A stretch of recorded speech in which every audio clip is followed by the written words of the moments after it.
shining in me now. The peace of God, shining in me now.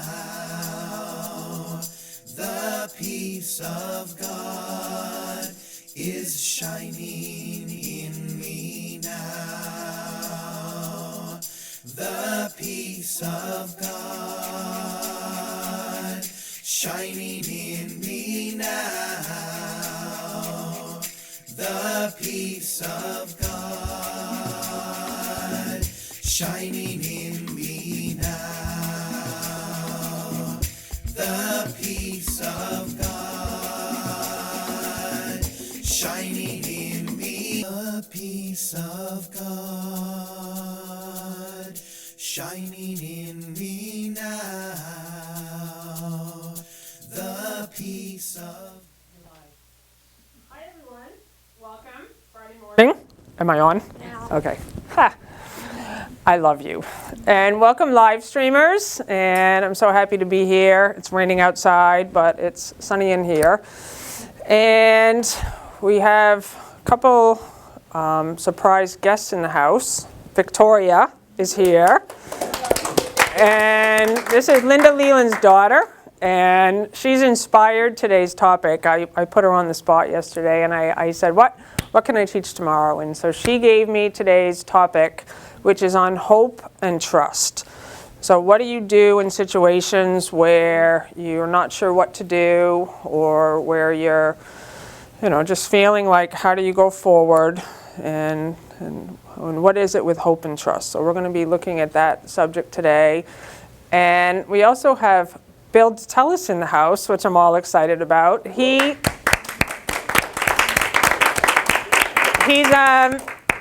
very active on Facebook. He's done all the programs, the 40-day program, Living in Purpose, ACIM 365. And he took the day off today to come here. He lives in the south of Boston. And I only saw that little random comment recently. I didn't realize you lived so close. And sometimes people put things on Facebook, and I realized they live in New Hampshire, or they live in Maine, or they live in South Boston. And when I saw that comment, I was like, what? Why are you not here? And so I kind of put him on the spot, and he took today off to be here. So thank you so much. Elaine Falvey's back. Woo! And everyone else. So I just thank you for being here. And we don't have any music today, but I'm going to ask Bill to come up. And what I loved what Bill Free did last week with the sacred commerce stuff, where he was talking about sacred clearing and how Cafe Gratitude has a business model. It's a restaurant that's in, oh my God, are you kidding me? This is awesome, welcome. And so the Cafe Gratitude is a plant-based restaurant in California, and it's their model is love and forgiveness, and they have a business model called Sacred Commerce. And as part of your work, you punch in when you get to work, and your first half an hour is for sacred clearing. So you don't just punch in and put your apron on and start working. You have to meet with a manager, and if there's anything that's blocking you from fully extending the light and the love of God that you are, you're going to expose it at the beginning of your shift, so that you're going to work with another. And this is what A Course in Miracles is. It really is a way that you're clearing all that baggage and the falseness from your holy mind. And so Bill last week introduced something that I loved, which is a book that the owners wrote, and it's a daily calendar. And what they do at Cafe Gratitude is they give you questions to kind of prompt you to think about something. So I invite Bill Detellis up to give us today's daily thought. Hi. Hello. Somehow in the process of trying to deny that things are always changing. Okay, I didn't think I need one of these. Somehow in the process of trying to deny that things are always changing, we lose our sense of the sacredness of life. We tend to forget that we are part of the natural scheme of things. And the question of the day is, can you see that your access to joy is being joyful? Yes.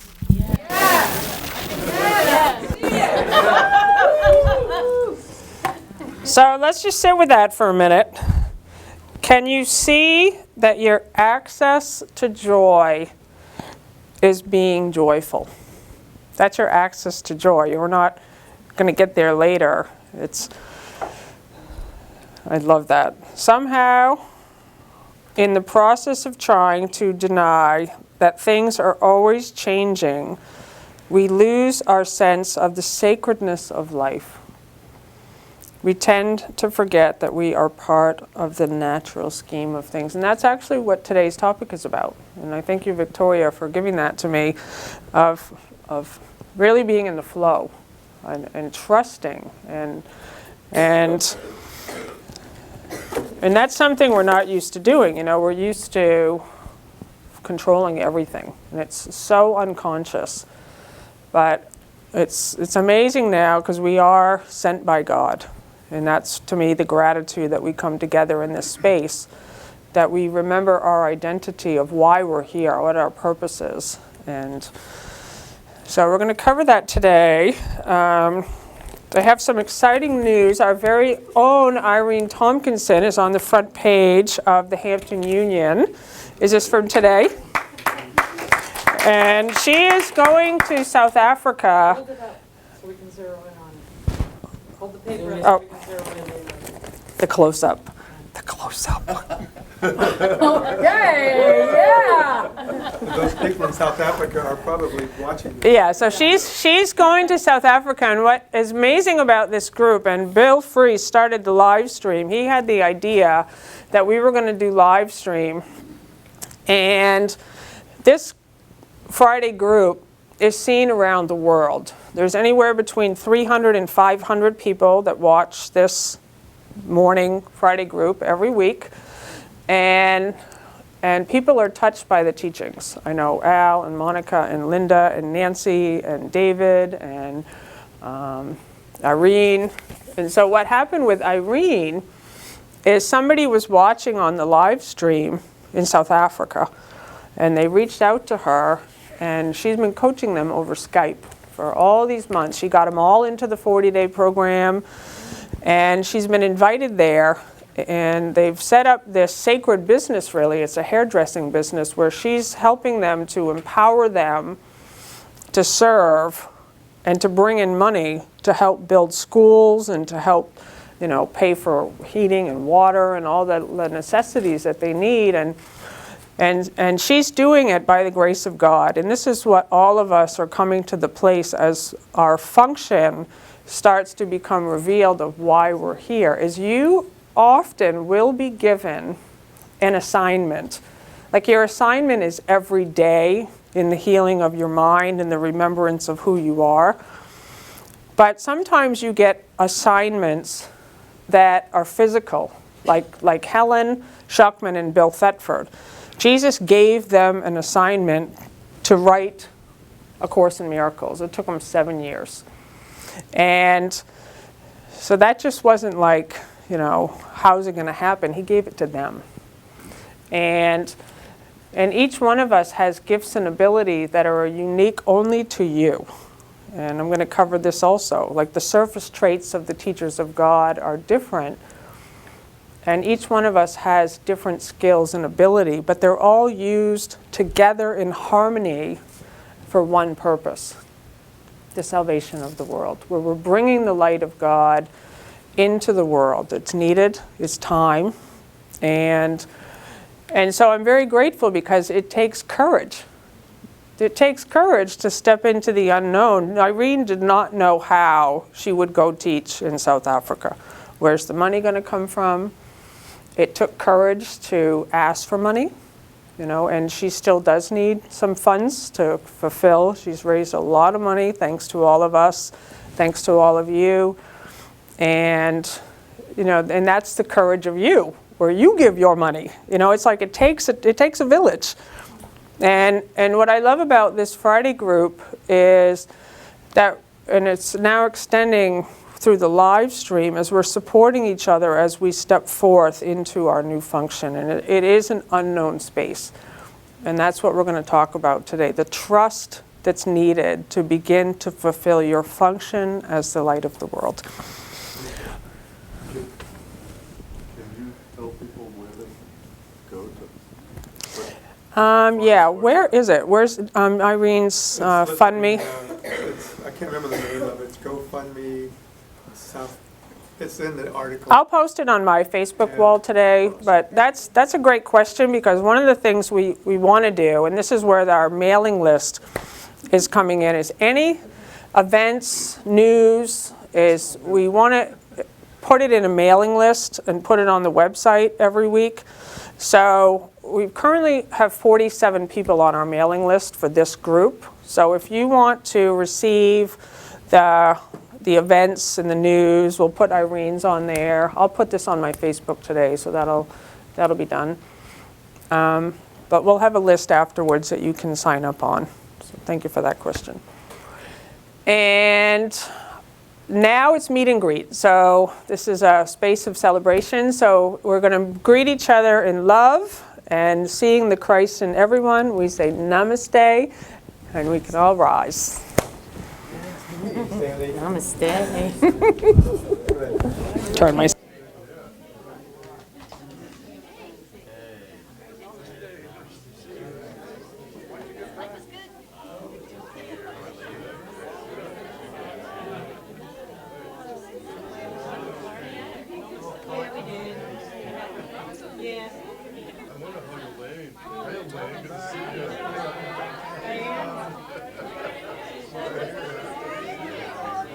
I'll be back next Saturday.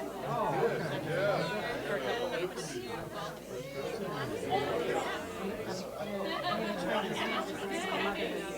Oh, really? That'll be awesome.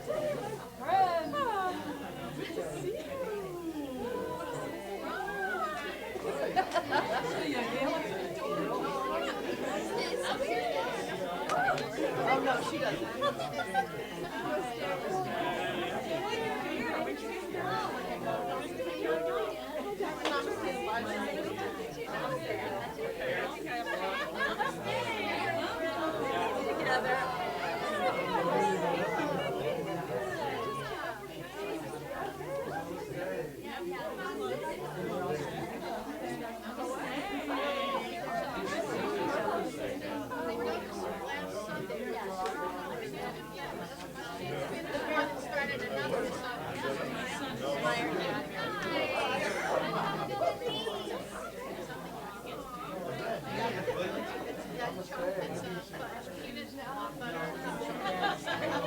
Nice to see you.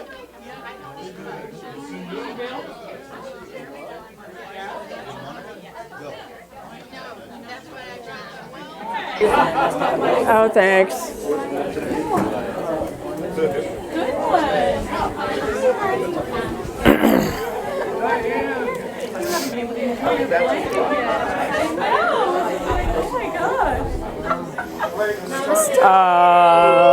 Nice to see you. Hello. Smell good. Thanks. Have you been? Yeah, good. Yeah? Yep. Busy? Hair looks cute. Yep. Hey, girl. Hi, Cindy Forever. Where have you been? Namaste. You going to do an opening prayer? Yep.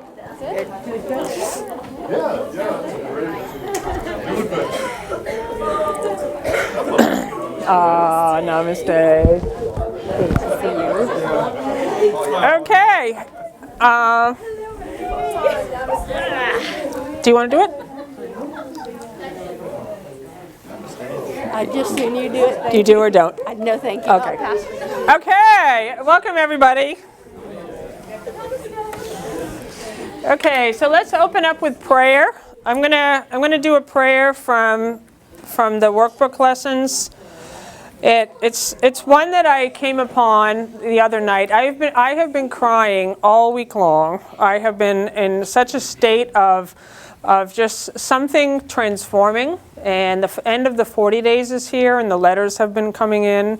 And often with the 40-day, it's interesting because, you know, it's all online, it's videos, it's messages, and I often don't really hear from anybody. Everyone's doing their own work. And at the end of the 40-day, it's like an avalanche of love letters. I'm going to probably cry again, but it's to see what individuals are doing in this world, it's mind-blowing to me.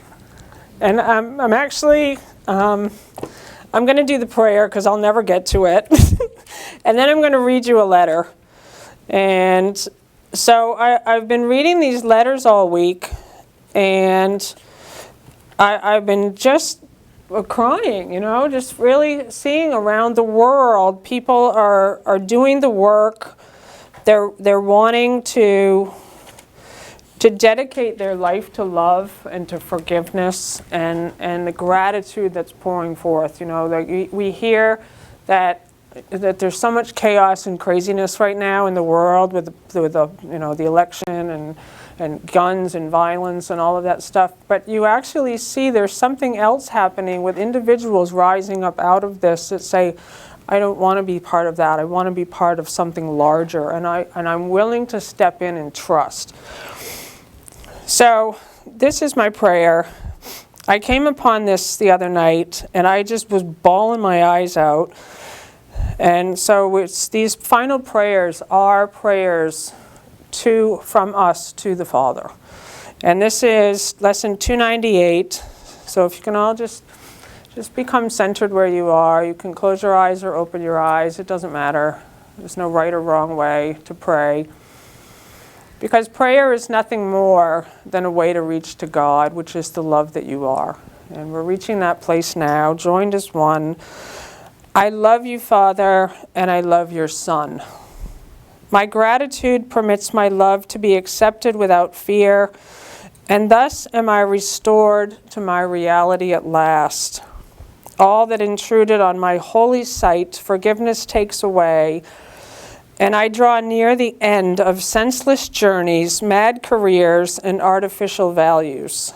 I accept instead what God establishes as mine, sure that in that alone I will be saved, sure that I go through fear to meet my love. Father, I come to you today because I would not follow any way but yours. You are beside me. God is beside you. Certain is your way, and I am grateful for your holy gifts of certain sanctuary and escape from everything that would obscure my love for God, my Father, and his Holy Son. Amen. So I'm going to read this letter. I wasn't sure if I was going to, but I'm going to now. This is from this guy named Peter Allen in Kent Store, Virginia. And it arrived yesterday. He says, Dear Lisa, my wife and I started doing your course, 40 Days, about a month ago at the recommendation of one of our artist friends. We are both artists and Unity members as well. In 2010, I hit a wall with my carpentry work. I couldn't get any work for my business, Grail Builders, and couldn't find any work for other builders. I was 62 at the time, so my wife suggested that I retire and look for part-time work while returning to my first passion, which is art. I couldn't see how we would survive, but as Unity students, I knew I was supposed to trust in God. I was offered a job as a nanny to my granddaughter in 2013, and I am still doing that 5 days a week while collecting $1,000 a month from Social Security. My art shows were always well received, but I had no sales until just this past weekend. I sold a large drawing for $2,000 to a person I didn't know who started a successful bagel franchise in Charlottesville. This is the first sale I've had in 16 years since we left Syracuse, New York and moved to Charlottesville, Virginia. It's also the most I've ever made from the sale of a work of art. I've always believed in my work. I'm gonna cry. Even when there was virtually no feedback.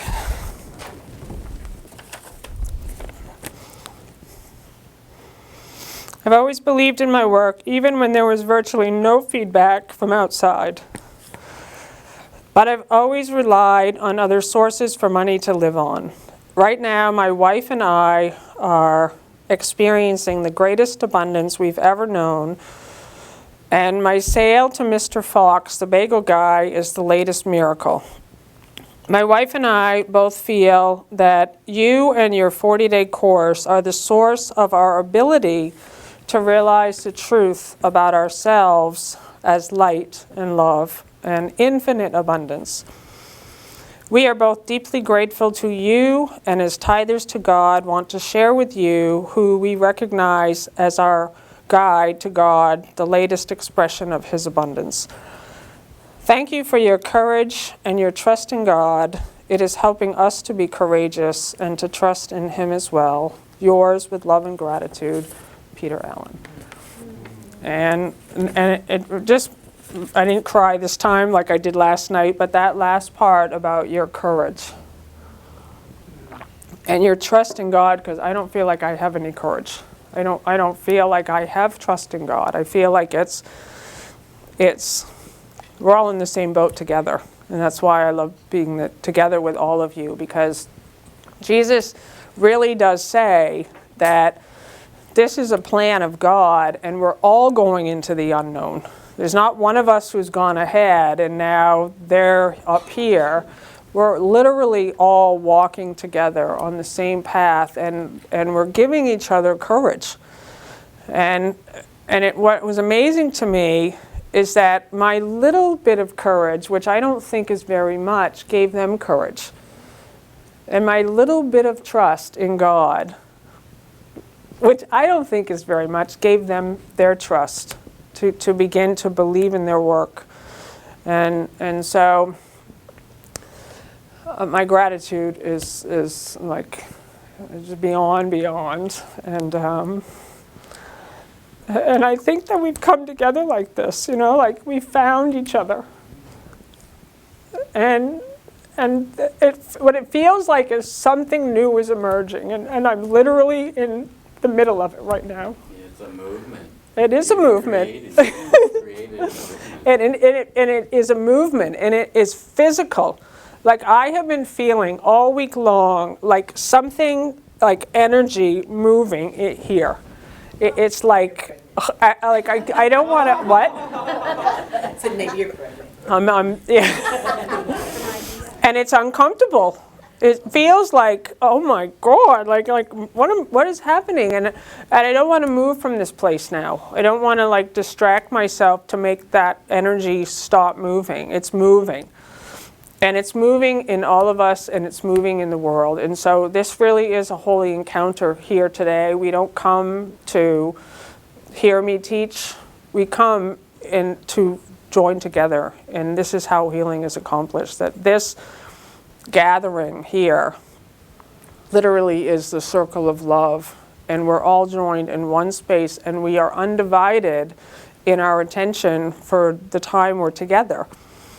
And we can't see what is happening now as this light extends out into all minds right now. It's happening right now. It's not happening later.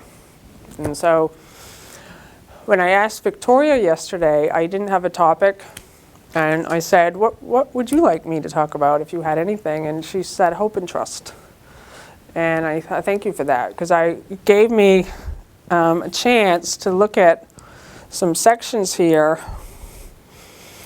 And the dictionary definition of hope is to want something to happen or be true and think that it could happen or be true.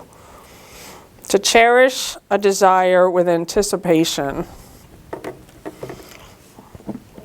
And I've always found that word hope interesting because it's not a word that's used in the Course very much, because hope is something in the future.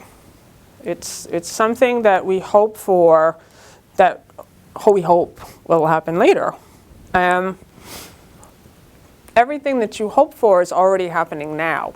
That's what A Course in Miracles is, the recognition that what you're seeking for, it's already here available to you, but you can't see it because of the blocks and the obstacles of your fear-based thought system. So A Course in Miracles is the dismantling of that thought system so that the memory can return to you that you are what everything is.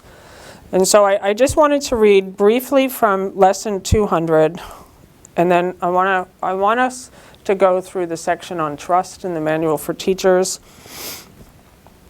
Now, lesson 200 says, "There is no peace except the peace of God. Seek you no further." So I want for us to have this be the day that we seek no further outside of ourselves for love or happiness or joy. There is no peace except the peace of God, and you are it. You're it already. Everything you want, everything you desire, you're it. Seek you no further. You will not find peace except the peace of God. Accept this fact and save yourself the agony of yet more bitter disappointments, bleak despair, and sense of icy hopelessness and doubt. Seek you no further. There is nothing else for you to find except the peace of God, unless you seek for misery and pain. This, right here, is the final point to which each one must come at last.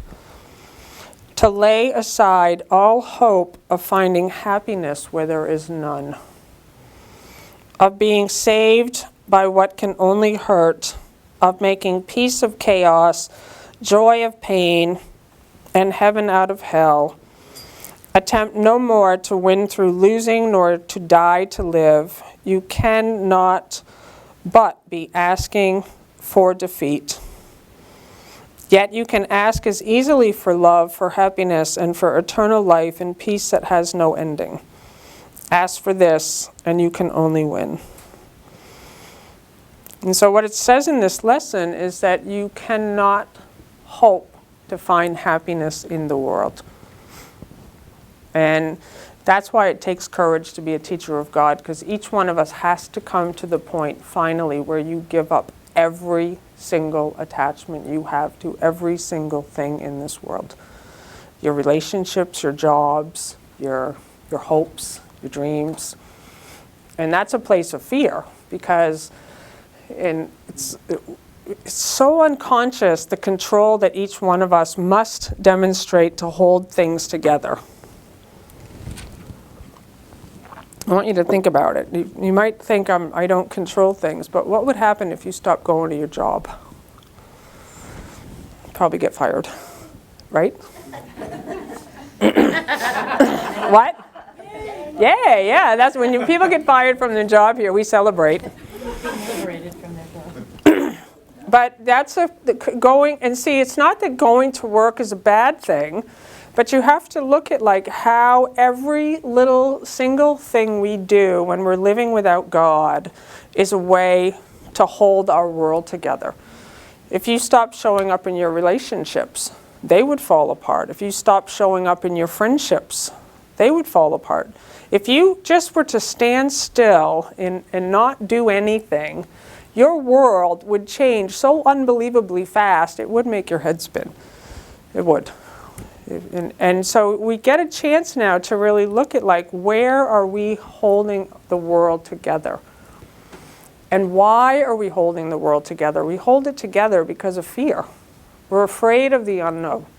We're afraid of what will happen.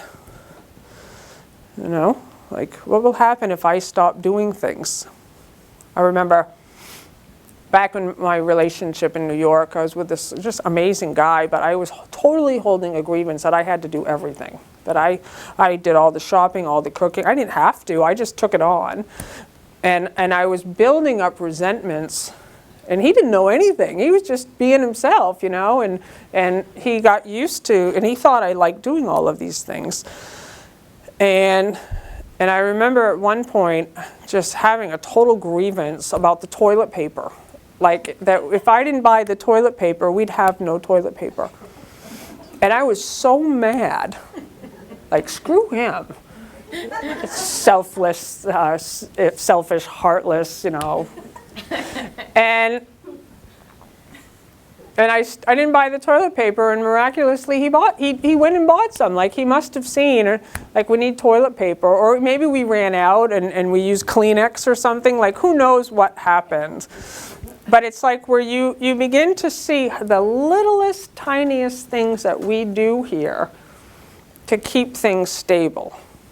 And so the courage that's needed now to stand still and tremble not. When you come into this place, when you first have an awakening, where you get that first glimmer that there's something larger going on here. You don't know what it is, you don't have a name for it, it's like a feeling. And from that point, it's like you really are like being a little bit pushed. That's my experience. Like it's sort of like spirit is sort of pushing you a little bit in a direction, and you get to see your resistance. You get to see, like, I'm not willing to say that. Like you're getting a voice to say something to somebody, and your entire fear-based thought system comes in and says, don't say that, because that will be the end of your job, your relationship, of everything. And so we hold it all in until there's just a moment you can't hold it all in. And I have a belief that sickness is from being stuck. That's my belief. My belief is that all sickness it's a result of the separation. We've been living alone without God long enough where it suddenly manifests into a physical symptom and effect. And so how do we get back into the flow of things? And Jesus tells us this in A Course in Miracles, like, don't try to fix the effect, it's too late. The sickness is an effect of a pattern of thinking. And you held that pattern long enough that suddenly it began to manifest. And it's not just sickness, it's problems, it's feelings of emotional states that are anything other than joy. And probably the best advice I ever got was at Endeavor Academy. And somebody said to me, if you don't know what to do nothing. That was like the best advice anyone's ever given to me, because if you're making a decision from a state of uncertainty or chaos, like any other, you shouldn't make any decisions other than from a place of peace. That's really where your decision should be made. And so our work is not to make the decision, our work is to get to the space of peace. Does that all make sense? Like that's, if you're feeling any sort of anxiety or chaos or confusion or anger or hatred or blame or judgment, like, it's just, and we all have the practice now where you can just stop, pause. Okay, I'm doing this to myself. There's another way. I don't know what it is, but God is beside me. I'm not alone. The Voice for Jesus and Northwest Foundation. Hold on. The Voice for Jesus and Northwest Foundation, Raj, he says that it's a two-step. When we're not feeling something, you step back. You know where you're supposed to be because you have your lesson for the day. So you step back, remind yourself, and then go forward again. It's a two-step. Yeah. Yeah, thank you. Bill and I watched the most beautiful movie the other day. We just got Netflix the other day because I've been so much wanting to watch that Tony Robbins movie. so we ordered Netflix, but we haven't got around to watching the Tony Robbins movie. But they have all these awesome Christian movies on Netflix. Who has Netflix here? Almost everybody. It's only $10 a month. But they have this amazing movie called Full of Grace. And I highly, who's watched it? Has anybody seen Full of Grace? No one? I'm gonna watch it like again and again and again. It's Mother Mary's final message to the world. And you reminded me by what you just said before I'm talking about it. But it's 10 years after the crucifixion, and Peter, who Jesus told, I will build my church on you.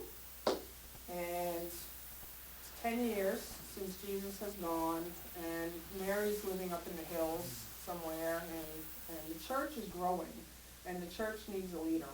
And they're making so many mistakes without Peter. Like Peter's just saying, I don't know what to do, because he was depending on Jesus. And Jesus said, like, you know what to do. I'm with you always. But we all get into that place of doubt, right? Where we just doubt any step whatsoever. And so the church leaders are coming to Peter and saying, just tell us what to do. You were with him, we were not. You tell us what to do. And he doesn't want to make a mistake. So he goes to see Mary. And Mary's in her last final days, and she is just the grace of God. I mean, she's just, like, she brought Jesus in, and she says to Peter, do you think you have the qualities of a leader? And he says, yes, I do. She says, no, you do not. And then she says to him, you are not a leader.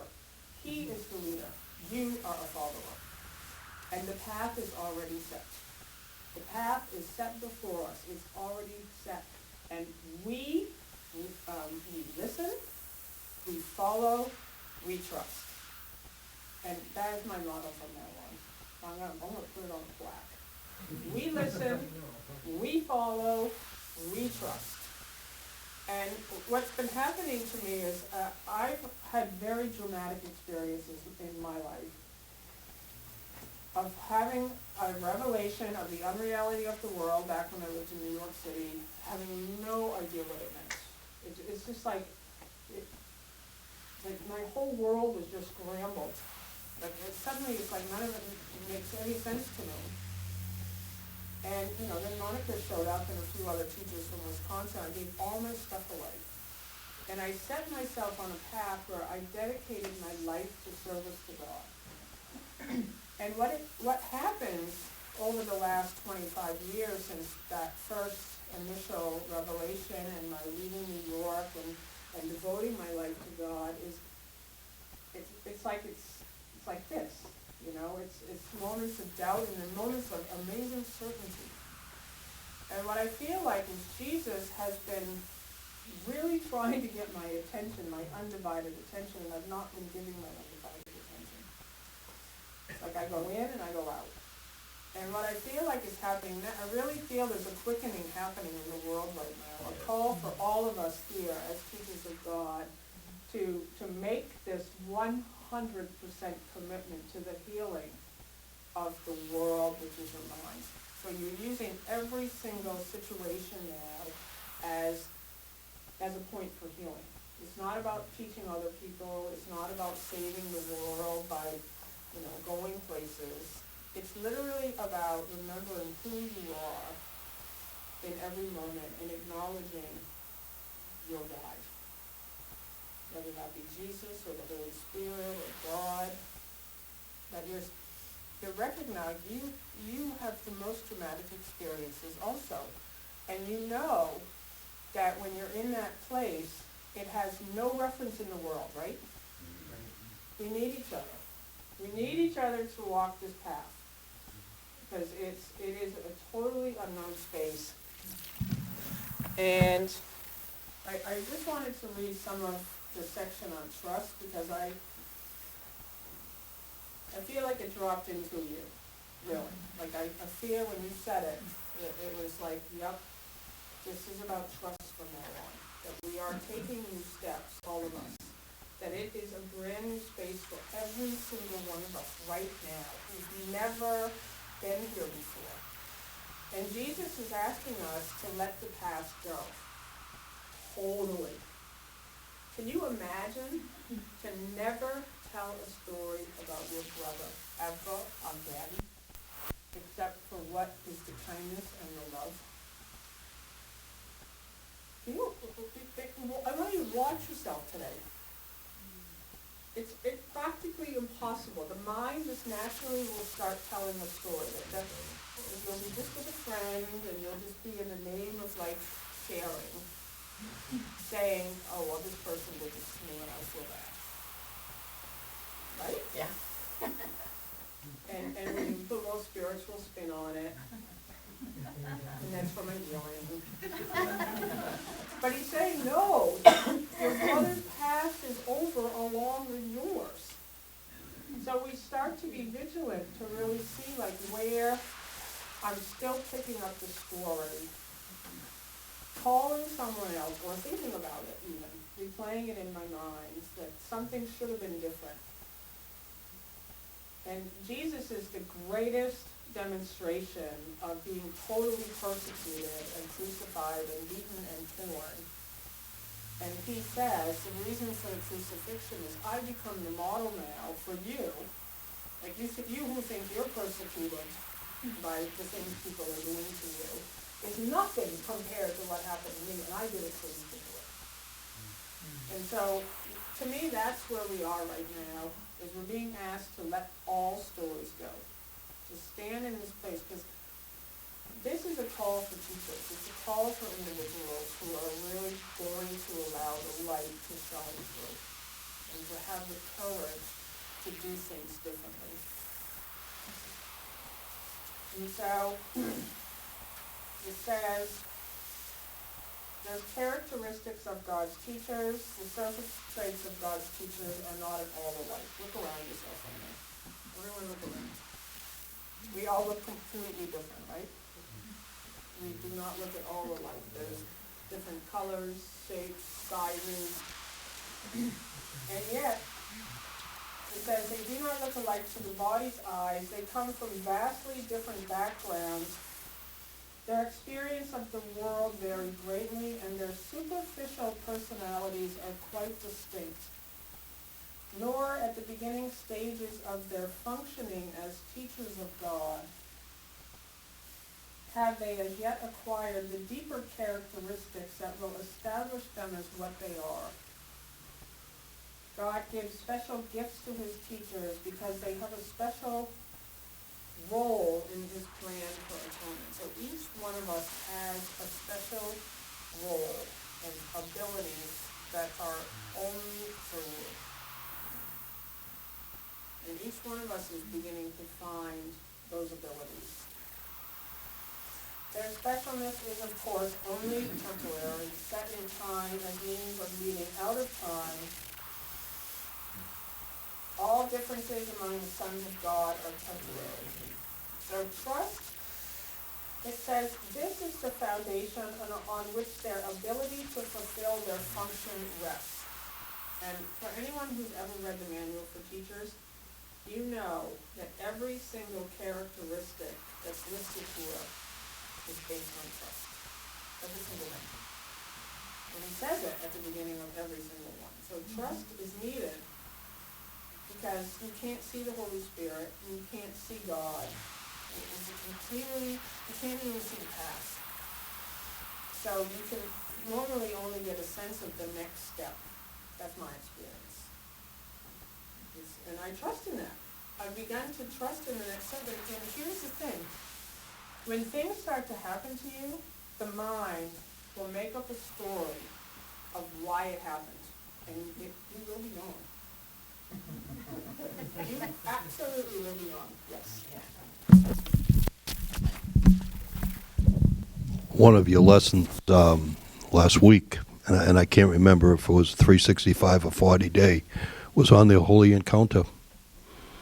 And, you know, basically what you suggested and what the text that you directed us to read was that every single person we come in contact with, we should express bless them and love them. And I've started doing that. Sometimes I'll even do it vocally. Shocks people. Most of the time, though, it's internally. But and you see the joy that you bring people, and it works. And then, like I say, since I've read that lesson, I've actually gone out of my way to do that with every single person I come in contact with, including all you today. Thank you. And thank you, Bill, for saying that, because this letter came at a time when I have been experiencing a lot of doubt, and that someone reached out and listened to the voice for God that was coming through them to send me this message. I needed to hear this. And so I really encourage all of you, when you have a prompt or an intuition to do something, to please do it. To please do it. Don't wait and say it doesn't matter. It does matter. I needed this. I needed this kind of encouragement and reminder. And, Jesus says it in the text, where he says to Helen, because Helen's the one that hears the voice, and he says to Helen, I'm going to try to get through Bill's mind, but if he's not listening, then you do it this way, and you call him first. So and that's what's happening. Jesus is getting through our minds all day long. He's trying to, I should say. He's trying to get through to us, and we're so preoccupied with our meaningless thoughts that we don't hear him. And then when you get, it's like a deep feeling you should do something, the ego mind sabotages at every level. No one needs this. You're not good enough. It's too hard. You'll be laughed at. What will happen to your life? Where will you live? Where will you go? How will you pay your bills? And it shuts it down. And so Jesus says in here, that's okay. I'll use that too. But we are going to have to come back around again later. And you don't want the later to be 10 years from now. You want to be able to start to step in and make these big decisions. Like you moving here, Nancy. Like that was a big decision where you get an idea, and then your life was probably totally set in Florida. It's people down there, but you were getting guidance to come here, and you don't know why. You can think you know why. I thought I did. Yeah. But we are always 100% going to be wrong. Even if you can absolutely pinpoint the sequence of things that happened. This happened, and then he said this, and then she said this, and then this happened, and then I made this decision. And then that caused this to happen. And that's why you're going to be wrong. And that has helped me so much, because it's more just like, it's just the next step. And you're stepping, does this make sense to everybody? So instead of like trying to recreate the story to anybody, because that's also picking up the past, you see, the mind is so clever. Like now it has a deep revelation, or it has life-changing things that happen, and then it wants to tell people how and why it happened. Instead of just being so present in the moment and allowing yourself to just live without a past.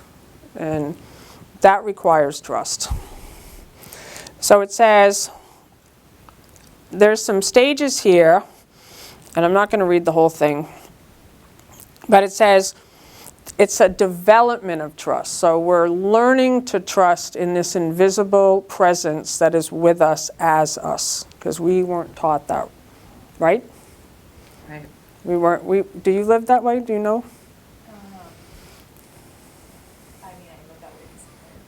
Yep. Well, you actually came in under special circumstances. Early, like as a child, I was not necessarily brought up that way, but from a young child, I wasn't really brought up that way. But my grandmother was, as you guys know, a huge part of this group, and I think she passed that down onto my mother, and my mother passes a lot of that down onto me and my brother. Yeah. Would you mind sharing what your question would be that you would like to see answered today? What do you mean? Just on hope and trust.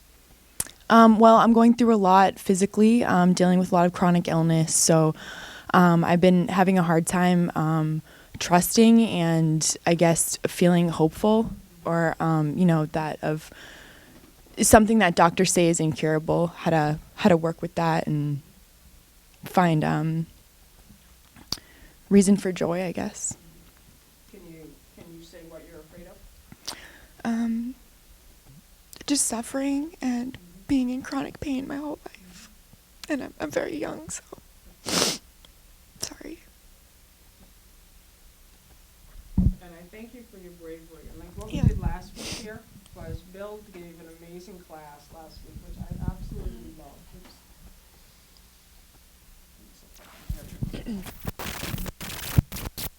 Bill gave a class last week, and he read a section in A Course in Miracles about little child, take the covers off. You've been hiding under the covers, and take the covers off your head. And we exposed our fear. And not to solve it, but to bring it into the light. So you just did that. You brought it into the light. That was very brave. And we didn't touch it. The assignment was that we would simply do what you just did. And then in silence, we just allow it to be there. And now it's out. It's out, and we begin to see that that's all that's needed. And what I love about that practice, because I think this to me is a new place we've arrived at. It's like a place of vulnerability, where I think for years with A Course in Miracles, it's been all about like spiritual mastery or something, like I know something and you don't, and I'm going to teach you. And to me, what it is more like now is recognizing, like, no, I'm the Savior, and it's not over till it's over, and that I get a chance to look at every fear that's still hidden in me, and it reveals itself. And so we all go through that, and I thank you for being so brave. And I also am just astounded because of your age, like that this is what's happening now. Like, I didn't hear about these ideas until in my 30s, and then it's taken a long time, but there is a speed up now where it's a call for individuals to come into this. And what I feel is sometimes we need these kinds of experiences that push us against the wall. That's my feeling. Like that I would have stayed asleep for a long, long time more, except that the pain got so intense that I had no choice except to realize I can't do this by myself. And for your example, I don't really know what your situation is, but you've probably gone to doctors, you've probably, been looking for solutions, and often they can't find a solution. That's the situation of the world right now. The big one right now, years ago it was AIDS, and now it's autoimmune disease. Everyone's got an autoimmune disease now, and nobody knows what they are. They call it a mystery disease. And so now the place of trust is where you stand totally, because I know you. You're not sick. You're just not. You're so, look at you, like you're just vibrant, but I understand that you are feeling pain. I understand that because I feel it. But at the same time, like that's the dedication to keep remembering I am spirit. And the other great thing that the master teacher gave me from Wisconsin, and I carry this one with me every day, today's your last day. Today's your last day. You're only here for one day. You're here on a one-day assignment. What's that day going to look like now? And you have to really say, like, okay, I'm on a one-day assignment sent by God. So it's not just that I'm on a one-day assignment and I can do whatever I want. I'm on a one-day assignment sent by God to bring light to all the spaces I go, even if I never say a word. My one-day assignment is to be present, to be listening, to know that God is with me, and to be that love. Because all of us have experienced someone who's carrying that light with them, right? You guys are it, you know. It's like, that's why I love this group so much. Because it's a different kind of experience. And the presence of you helps someone else to wake up. And it gives them trust. Because the light, it has nothing to do with your words. And I don't know why you're here, like why you came here this weekend. She had to fly in. She's not living around here. But it must be like somehow that I asked you the question yesterday, and this is just what I needed right now, because I don't have trust right now. So thank you, because this is where we literally have a holy relationship where you need help, I need help. And Jesus goes, get those two together. And get out of the way. And so because of you, I spent all last night reading this section, and I've been bawling my eyes out, right? So I give thanks for you, because this is to me the place where I have felt in the past I've had trust.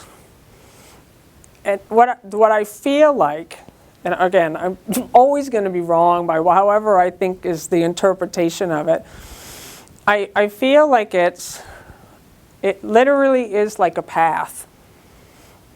Like being on a mountain or something, or going into a foreign country. And so you kind of have certainty and trust, and you know exactly what you're doing, and the path is clear, and everything's easy, and you're going along, and miracles are happening, and money's flowing in, and your health is vibrant, and just like on a path, you hit a point that it's rocky, and there's like a big huge lake or ocean that you have to cross, and you didn't expect it. You didn't expect that there was going to be another obstacle. And so you're standing before it, and you're thinking, what? Like, what? I got this already. And so it has to be where you stand with a clean slate again, where you're standing in a space. And so what he's saying here is that the trust is about the undoing. It literally is the unraveling of your thought system. And while that's happening, you're standing in that place no matter what happens. No matter what they say, the doctors, or whatever seems to be happening, it's like you're developing a trust that says, I know this is for my good. Like Unity here, they have a class that's called everyone, no one and nothing against me. Against you. Everything's for me. Everything, even sickness, it's for me. Everything. Me losing a job, it's for me. I don't know how that could be true, but I know everything is for me. And so, I'm not resisting anymore. And so it says, I'm just going to quickly go through. A period of undoing is the first, and this is the place where it looks like things are being taken away. And it says, this is the point, you cannot entirely make the shift internally. So these kinds of things happen. They kind of bring you to a point where you recognize I'm powerless. I can't do it by myself. And that's the first stage, where the external picture seems to be doing something that's causing you to not be able to live your life the way you've been living it. That's my experience. And that's a good thing. Because you might just keep living your life for the rest of your life in depression or sadness or confusion. But this becomes a gift now, because now you get to see, like, okay, this is just a momentary place for you. I want you to know that the pain that you're experiencing and the sickness, it's just momentarily that brought you to this place where we're here. And then everything's going to fall away. If there was any depression, if there was any confusion, and I know if you're like any normal 20-year-old, that probably is, right? And so we trust, like, okay, wow, this brought me to this place. Otherwise, I would have just kept doing what I'm doing. And then it says, now the teacher of God must go through a period of sorting out. And it says this is always somewhat difficult. So I always have great comfort in these words, because Jesus says, okay, this stage is going to be hard, and this stage is going to be hard, and this stage is going to be difficult. This stage is really going to suck. This stage, yep, it's going to hurt a little. So I like it that Jesus, as a teacher, says, okay, like you know Paulie, who's been here, Paulie G, he has his saying is, what is it? Buckle up and trust. Buckle up and trust. Yep. And that's what it is. Buckle up, we're going for a ride, and trust. And so he talks about a period of sorting out. That doesn't sound so nice. Talks about a period of relinquishment where we have to give up the values and the attachments to the things that we have in the world. And then the period of settling down. So he gives us a tiny little moment to rest. This is a quiet time in which the teacher of God rests a while in reasonable peace. Now he begins to see the transfer value of what he learned. It says, the teacher of God is now at the point in his progress in which he can see his whole way out. Give up what you do not want and keep what you do. How simple is the obvious and how easy to do. But then it says, he has not come yet as far as he thinks. But when he's ready to go on, he goes on with mighty companions, and that's where we are. We're not alone. And then the next stage is a period of unsettling. Now the teacher of God understands that he did not really know what was valuable and what was valueless.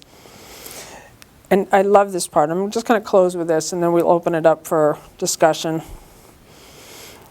It says in this stage, and now he must attain a state that may remain impossible to reach for a long, long time.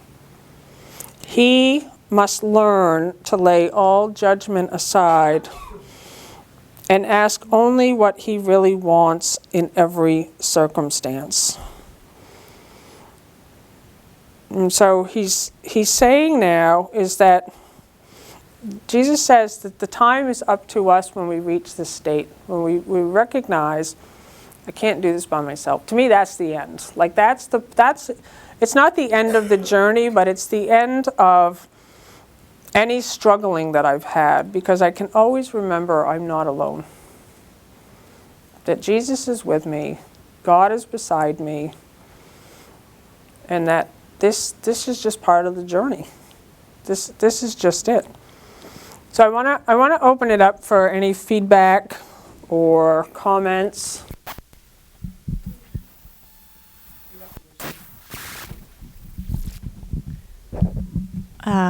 Thanks, Lisa. This is an extraordinary class today.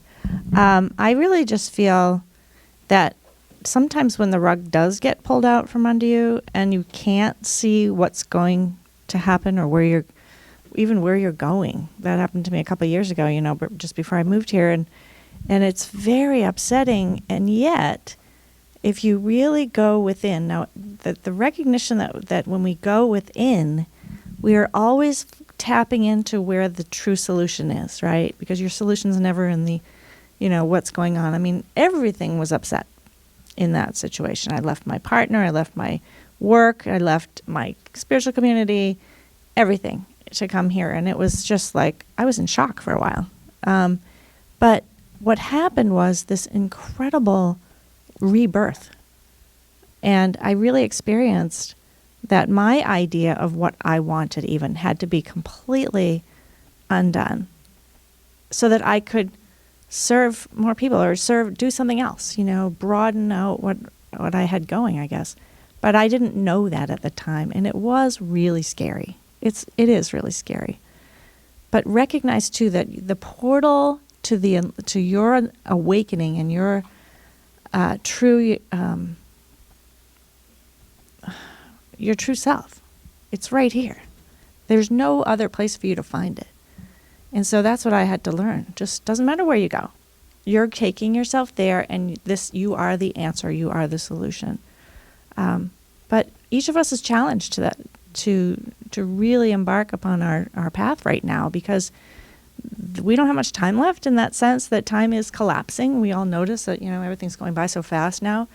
Time is not sequential, so we're having to experience more and more healing in a faster way. But just, that's why we're together. That's why we have this amazing group, because we need support. We need to support each other in this and go, are you feeling uncomfortable? Yeah, me too, Well, it is the collapse of time and space. It's not real. It never was. So we're coming out of the dream and we're awakening to what's really true. We're ascending into the fifth and higher dimensions, and that's who we are. That's who we've always been. So it's don't get, be happy about it, because it is a really, even though it's hard at times, it's thrilling.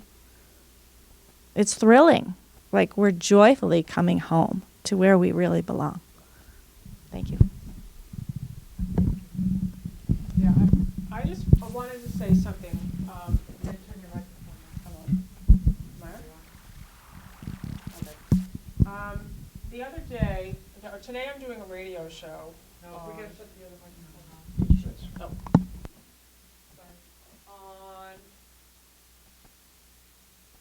About Jesus says the only thing you need to do is have undivided attention. Am I on now? You're on. Okay. So I'm doing a radio show today at 3 o'clock on Unity Online Radio on a section in the text where Jesus says you only need to have undivided attention. And that just cracked me up, because it's like, oh, okay, that should be easy. And he says, and everything will be given unto you when you do that, when you just give undivided attention to the truth. And Teddy Poppy, who's also was there at the Academy, posted it on Facebook, and he posted the most amazing comment. And I asked him to please give a talk on this or something, but he said that when he said this is about the healing of the split, and you just reminded me, and when he said the two poles are opposite and they repel each other. But he said, as the two come together, where the healing's it's gonna merge, the two are gonna merge into one, where you just remember your wholeness, you will just remember your perfection.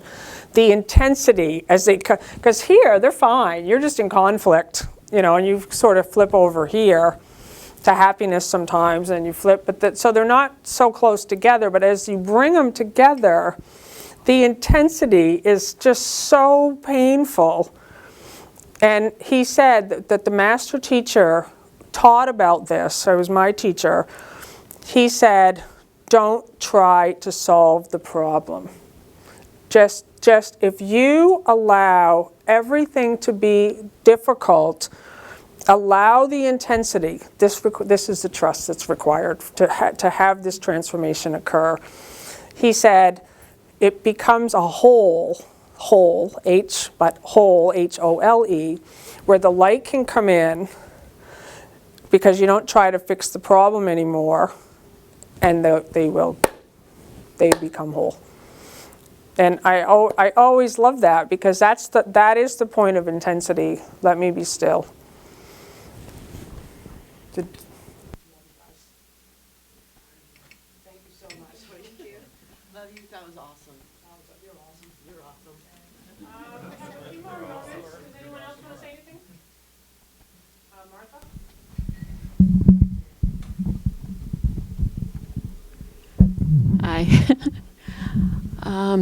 I'm pretty much the one who sits quietly and doesn't say anything, doesn't say what's on my heart. because it's all a big jumble. And when I start out talking, I lose track of what I'm thinking or feeling. I almost didn't come this morning. I woke up with a bad headache, and it just, there was a lot of attack going on, and I felt, no, I really need to come. But then I changed my mind, and I wasn't going to come. And then I just said, I got to come. And once again, I heard exactly what I needed, and I'm just so grateful. You know, I'm grateful. I just finished the 40-day for my second time, and I thought about writing and thanking you, Lisa, for everything, the wonderful teachings, and for being open to God, saying yes to Jesus. And I just don't know how to express myself. So I'm just here speaking with a full heart, saying, I see you, and I thank you. Thank you for, I came hoping to get a sense that, yes, this really is true because of all the attack, and that it is possible to live with peace. And what did I hear? You said, you know, that you felt like you didn't have any courage, and that we had to, I don't know what that did, but it just resonated with me. It wasn't what I came to hear, but it was what I needed to hear. And I love you. I love you all. I love you all. And I thank you.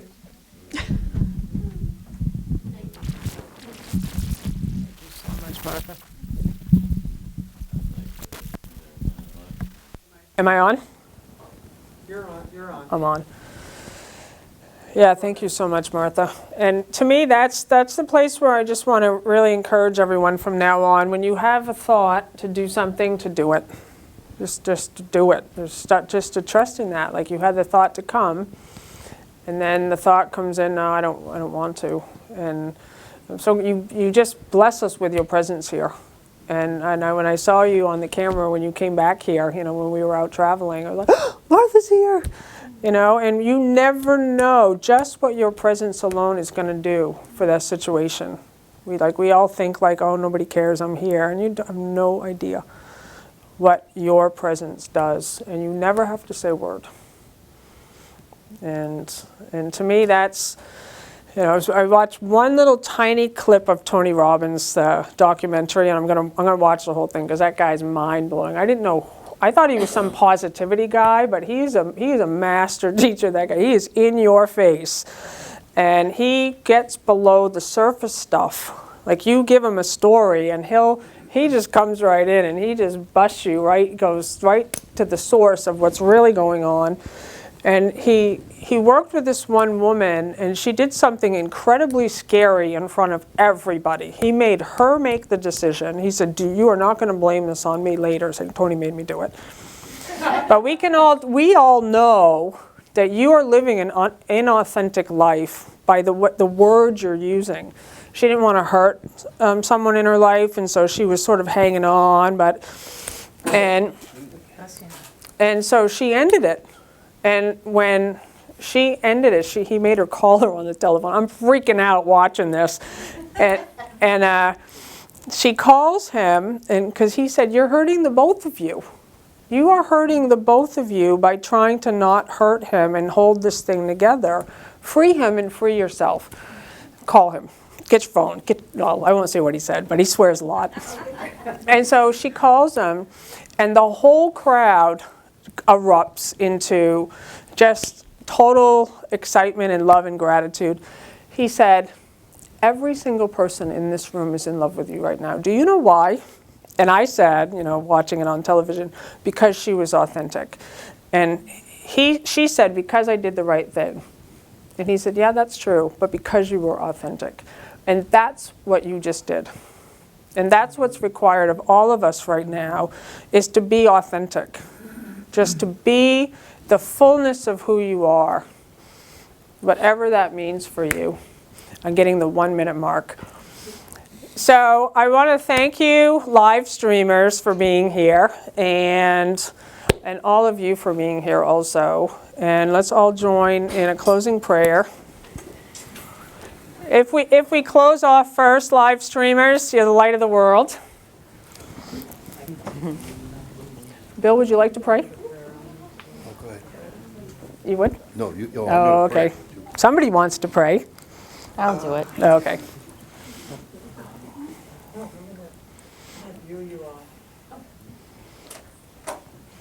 So if anybody would like to give a tithe or offering, it helps us to support this space. We give it back to Unity on the River, and it helps support the programs of the Teachers of God Foundation. The box is in the back.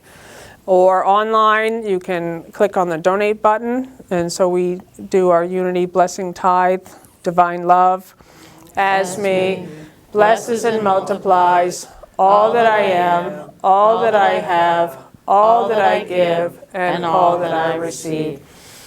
And Elaine's going to close us in a prayer. Everybody close their eyes, take a nice deep breath.